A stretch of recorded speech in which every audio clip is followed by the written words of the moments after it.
Good morning, guys. Happy Sunday, December 20th, closing in on Christmas. Welcome back to my vlog. I'm Lisa Michelle. Hope you guys are doing well out there.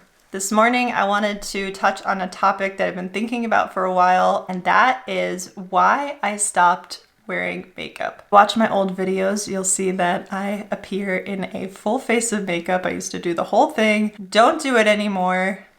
Doubt I'll ever go back to it. It's been over a year now that I've completely stopped wearing makeup. The only thing that I wear sometimes in my videos, I put on a little concealer under my eyes. I actually have some on now because I have anemia. I have very dark circles under my eyes, and I don't necessarily always want to broadcast that. So yes, that's the one thing that I do, and that's how I justify it to myself, but perhaps I'll eventually give that up. So my decision to stop wearing makeup has its roots in two things that are really core defining things for my life, which are minimalism and feminism. Let's start with minimalism. To me, minimalism is about finding abundance with less. It's about streamlining things in your life and examining everything that you do, routines that you do, things that you buy, things that you store in your environment, and paring things down really to the essentials, determining for yourself what is necessary and unnecessary, and sort of cutting all of the chaff. Every person's definition of what's necessary and what's unnecessary will be different. So minimalism does look different for everyone, but the idea is about streamlining and freeing up your time, money, and energy for things that really are more important, things that are less superficial and more get to the heart and the depth of what it really means to live a quality life. I determined that there is a lot of wastefulness in buying, storing, and the time you take to put on makeup and the energy as well. And I just felt that I wasn't getting the utility or the value out of those things as I was putting into them. Buying makeup, you end up buying a lot of stuff that you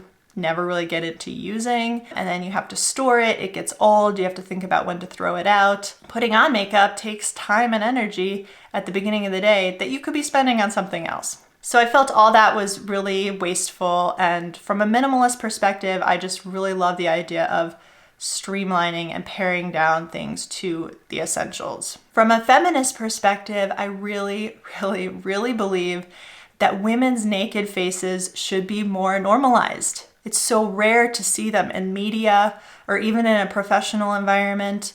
It's just way more common for women to be wearing makeup. For me, I used to make YouTube videos quite a lot, and then I took a long break for various reasons. But when I wanted to come back and start making videos again, one thing that prevented me from coming back sooner actually was that I had stopped wearing makeup, and I told myself, all right, if you want to make YouTube videos, you got to go out, buy some makeup, and then put it on.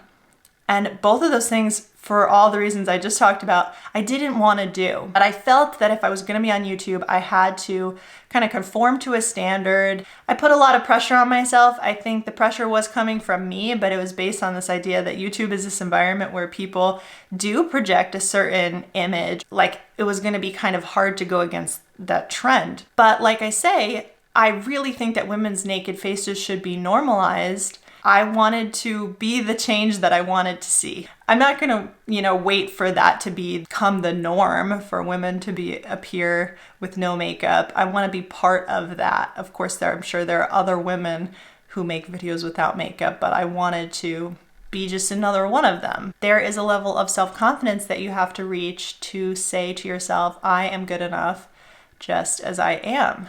And I wanted to be an example for anyone who feels pressure to conform to looking a certain way, that you don't necessarily have to. You can have value just appearing as you are. Furthermore, your value as a human is not in your looks.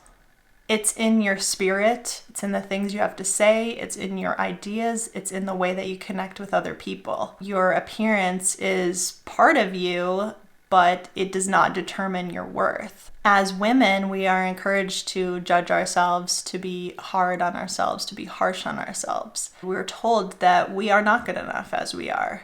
We're encouraged to have low self-esteem. We're told that we need to change ourselves in order to be taken seriously or to be seen as professional or just for people to like us or to listen to us. When you've heard that message from society for over 30 years, it is difficult to get past it. It was challenging and it still is challenging for me, but that is a challenge that I want to take on. Another aspect of calling myself a feminist, being a feminist, is that I did not want to support an industry that is really anti-feminist and it's anti-woman.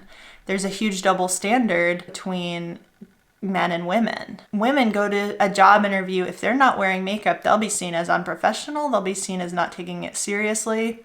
If a guy doesn't wear makeup, they wouldn't even think twice about it. There's a lot of sexism inherent in makeup itself, and then the whole marketing machine of the makeup industry is there to perpetuate the idea that women should have low self-esteem and feel gross and ugly in their natural skin and buy these products and you will feel so much better. And not only will you feel better, your self-esteem will go up and you will have value to society. And I just really disagree with that message. I think it's so damaging. It's something that really holds women back. And I think if women need to be liberated, this is one chain that they need to break away from. So part of giving up makeup for me was not supporting that industry anymore financially.